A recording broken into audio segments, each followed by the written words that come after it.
au cœur des marchés. Avec Frédéric Rosier qu'on retrouve chez Mescart. Bonjour Frédéric. Bonjour. Un petit coup d'œil sur cette tendance, de nouveau à la hausse et finalement on vient titiller les fameux 5000.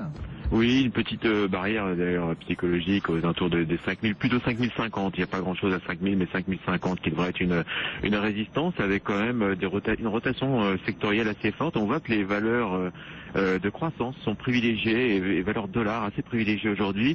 Et on voit toutes les valeurs défensives plutôt à la traîne. Quels sont les principaux titres que vous surveillez justement aujourd'hui et qui méritent qu'on s'y attarde un tout petit instant ? Alors, si on considère qu'il n'y a pas un énorme upside sur le marché, aux alentours de 5200, 5250 fin d'année, il est probable quand même qu'on aille chercher des titres de moins bonne qualité, on dit plutôt de moins bonne qualité. Donc, on voit Arcelor rebondir. Il y a beaucoup de valeurs, les bancaires aussi sont peut-être aujourd'hui achetables. Par contre, on arrive sur des valorisations peut-être extrêmes sur les valeurs défensives justement, type Air Liquide qui a bien baissé suite à l'annonce d'augmentation de capital, ou Essilor ou L'Oréal. Donc voilà, il y a peut-être quelque part une réorientation du portefeuille pour réintroduire un peu plus de risque sur la fin d'année. Et puis il y a Sodexo qui a publié, qui maintient ses objectifs. Sodexo qui est salué en bourse, plus 9,5%, c'est la star du jour aujourd'hui en bourse.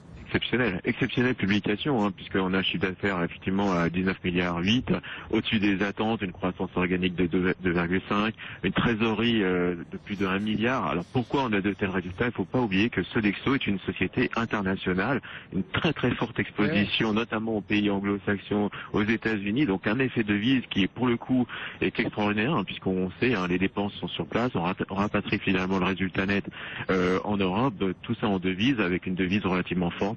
Donc honnêtement aujourd'hui la publication est belle.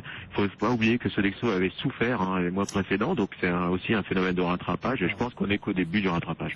Sodexo en progression de plus de 9% à l'heure actuelle, 87,73.